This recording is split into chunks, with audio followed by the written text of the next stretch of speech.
One of the statements I'd like to make today, based also on the emails I've been receiving. I received actually yesterday 15 emails I got, and most of them covered this particular theme we're going to cover today. The basic understanding that we all need is very, very simple, and that is it's all about love and learning to trust that love. Now, it is that simple, but why do I keep getting emails over and over again from all over the world saying, I get so caught, I'm suffering so much, why do I get such pain, such emotional pain? This happens so often. 15 emails I got yesterday, and the theme was all the same. So what is it that is missing? I'd like to explore it with you, and if you can tell me what you feel or any questions would be wonderful. What happens that we get caught is because we do not love ourselves. And we're going to understand why. In other words, we're afraid of love. You know, when I was a young man, I used to suffer a lot of loneliness. I used to be so lonely, and if I didn't have a date on a Saturday night, I would really feel devastated. And of course I never wanted to be committed because I was afraid of it. Fear of love, you see, all of it.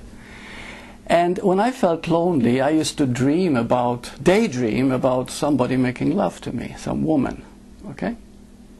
But it never occurred to me to give love to myself.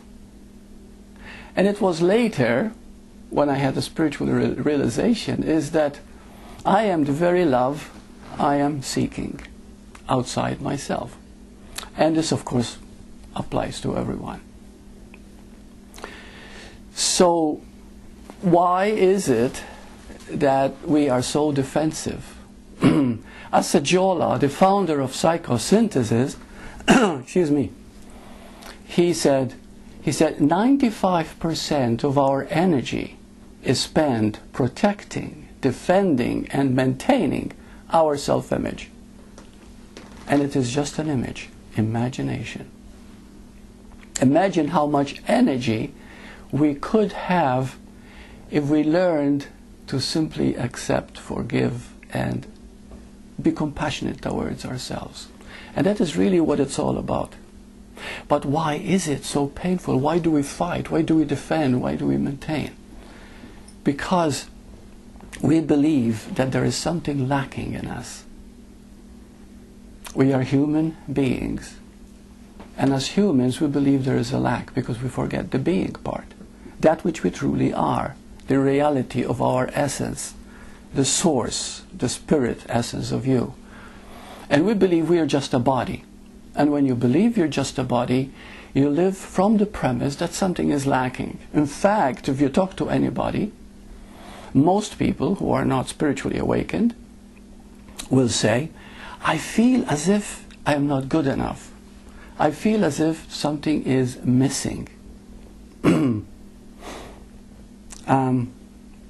There is something lacking. Now, when they feel something is lacking, you feel immense separation. Well, naturally. The moment you feel separation, you're going to be protective and defensive of this idea that you think you are, which is just an idea. Because the truth is love, and love is oneness. Love is totality. Love is wholeness. You know, we talk about spirituality. Spirituality is spirit. Spirit means the whole, the totality of you, the light that you are. So what happens then when we start separating? We develop many addictions. And some of the strongest addictions, I'm not talking just drugs or alcohol or being workaholic or food addiction, I'm talking about other addictions. The addiction to thinking too much. Thinking about yourself, self-concern, self-absorption. That become a very strong addiction. See? And from that, of course, many problems start to surface. Even the body suffers from that addiction. And it is an addiction. Self-absorption, self-concern is an addiction. And you can get very caught in it. So what do you do then when you feel that there's something is lacking and you're constantly protecting yourself, constantly doing that? You get into control. See, when we do not feel that there is love in us, we want it outside ourselves. We want approval, we want attention, we want this, we want that, of course. But it's never satisfying. The satisfaction comes from inner security, inner knowing of who you are. So we turn to control. Control is a substitute for love. Did you know that every pain that you suffer psychologically, emotionally, is control? What is anger? The need to control. How dare you talk to me like this? I don't like this. Oh, I want to change it. You see, control. What about anxiety and worry? The fear of losing control. What about frustration? You're probably getting it now. I'm not getting the control I need. I'm frustrated. I'm beginning to feel out of control. What is depression? When you feel you've lost control and you feel helpless and hopeless and you can't stand it and you go into a big black mood. See, the paradox is, though, that the real control is love. There is nothing more beautiful than love. Of course, it is the only truth that there is, the only reality that there is. But we confuse love with attachment. We confuse love with possessing, with owning, instead of recognizing yourself in another, the oneness, the affinity that you feel. You look at another person and you really see yourself.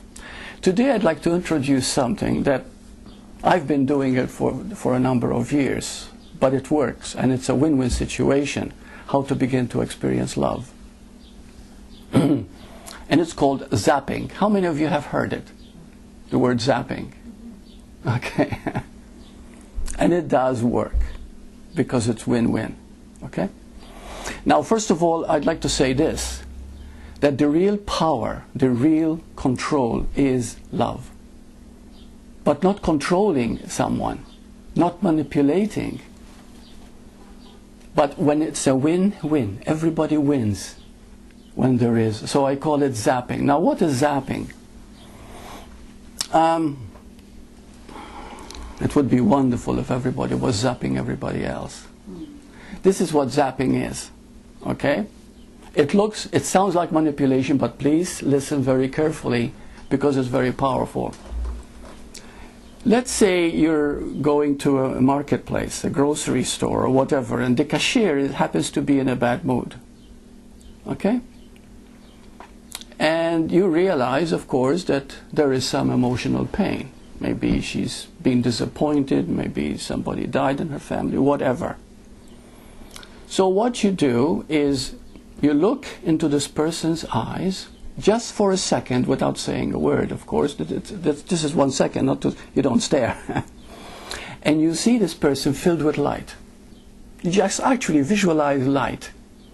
And you say to yourself, despite what I'm seeing, the depression or the anger or whatever, this person is beautiful. They're part of me.